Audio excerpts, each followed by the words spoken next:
తెలంగాణకు సంబంధించిన అంశాలపై స్టాండింగ్ కమిటీలో చర్చించారు ఎంపీ చామల కిరణ్ కుమార్ రెడ్డి. ప్రధానమంత్రి ఆవాస్ యోజన, హైదరాబాద్ మెట్రో రైలు విస్తరణ, హైదరాబాద్లోని ట్రాఫిక్ సమస్యతో పాటు వరంగల్, కరీంనగర్ నగరాల సమస్యలపై చర్చించారు. హైదరాబాద్ పరిసర ప్రాంతాల్లో ఉన్న గ్రామ పంచాయతీలు, మున్సిపాలిటీలు కార్పొరేషన్లుగా మారాయని, లేఅవుట్లు రెగ్యులరైజ్ కాకపోవడంతో మౌలిక సదుపాయాల ఇబ్బందులు ఏర్పడుతున్నాయి అని తెలిపారు. ముఖ్యంగా భువనగిరి పార్లమెంటు పరిధిలోని ఇబ్రహీంపట్నంతో పాటు హైదరాబాద్ చుట్టుపక్కల ఇదే పరిస్థితి ఉందన్నారు చామల. ఈ 5 ఏళ్లలో ఈ 33 లక్షల ఇల్లులు ఇవ్వాలని చెప్పి, అలాగే ఈ సంవత్సరం మొదటి సంవత్సరం 6 లక్షల ఇల్లులు కేటాయించాలని నేను హౌసింగ్ కమిటీ చైర్మన్ ని మెంబర్లను కోరడం జరిగింది. అలాగే మెట్రో రైల్ ఈరోజు హైదరాబాద్ నగరం చాలా విస్తీర్ణత చెందింది.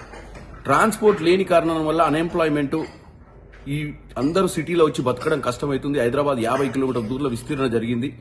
కనెక్టివిటీ పెరిగినట్టయితే మన హైదరాబాద్ కానీ ఏ సిటీ కానీ భారతదేశంలో లండన్ లాగానో న్యూయార్క్ లాగానో కావాలంటే కనెక్టివిటీ ఉండాలి. ఉద్యోగాలు చేయాలన్నా చదువుకోవాలన్నా ఎవరికైనా గంటలోపు హైదరాబాద్లో ఎక్కడికైనా పోయేటట్టు ఉండాలంటే మెట్రో విస్తీర్ణ చేస్తేనే మన భారతదేశం రానున్న 10 సంవత్సరాలు, అంటే గత 10 సంవత్సరాల్లో ప్రయత్నం చేసినాం కానీ ఆ స్థాయికి ఎదగలేదు. రానున్న 5 ఏళ్లలో ఈ పార్లమెంట్ 18 పార్లమెంట్లో ఈ యొక్క మెట్రో విస్తీర్ణత కూడా చేయాలని, ఎస్పెషల్లీ హైదరాబాద్ సిటీ ఈరోజు 50 కిలోమీటర్ దూరం విస్తరించింది. సో ఈ మెట్రోను ఇమీడియట్ గా దానికి సంబంధించినటువంటి మీటింగులు పెట్టి ఇవి విస్తీర్ణ కార్యక్రమాలకు సహకరించాలని కోరుకున్నా.